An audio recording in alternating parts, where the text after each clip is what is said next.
Sir చెప్పండి, Congress government election మేనిఫెస్టోలో RTC employees కి సంబంధించి ఎటువంటి హామీలను పొందుపరిచింది?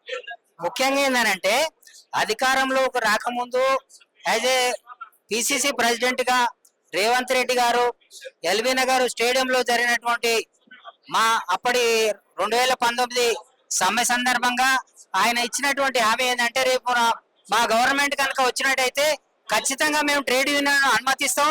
అసలు కార్మిక వర్గంలో ట్రేడ్ యూనియన్ లేకుండా అసలు ఉండే అవకాశం ఉండదు కాబట్టి వాళ్ళకి అన్యాయంగా ట్రేడ్ యూనియన్లను అనుమతి లేకుండా చేసిరు.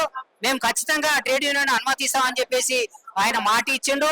అట్లాగే వాళ్ళ మేనిఫెస్టోలో కూడా ఆర్టీసీకి సంబంధించినటువంటి అంశాలు పెట్టారు. కాబట్టి మీరు ఏదైతే హామీలు ఇచ్చారో ఆ హామీలనే నెరవేర్చమని మేము డిమాండ్ చేస్తా ఉన్నాం.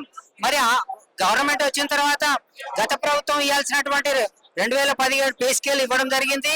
పెండింగ్ ఉన్నటువంటి డిఎల్ కూడా ఇవ్వడం జరిగింది. దానికి మేము కృతజ్ఞత చెప్తాం.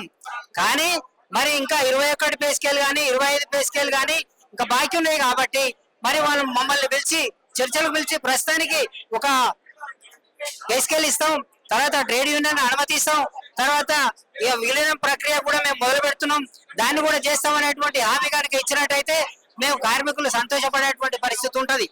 కాబట్టి ఏంటంటే ఇప్పటి వరకు కూడా ఇంతవరకు కూడా మా డోర్లు ఓపెన్ ఉన్నాయని చెప్పేసి ట్రాన్స్పోర్ట్ మినిస్టర్ గారు చెప్తున్నారు. కానీ మరి ఒక్క మాట కూడా పిలిచి మరి చర్చలు జరుపుదాం, మరి మీ డిమాండ్లు ఏమేమి ఉన్నాయి, మరి మేము ఎంతవరకు ఇవ్వగలుగుతాం, మరి రాష్ట్ర ప్రభుత్వం ఆర్థిక పరిస్థితి అంతంత మాత్రంగానే ఉంది కాబట్టి మేము ఇంతవరకు ఇవ్వగలుగుతాం అనేటువంటి ఒక్క మాట కూడా ఇంతవరకు రాలేదు. తెగేంత వరకు లాగేటువంటి ప్రయత్నం వాళ్ళు చేస్తున్నారు.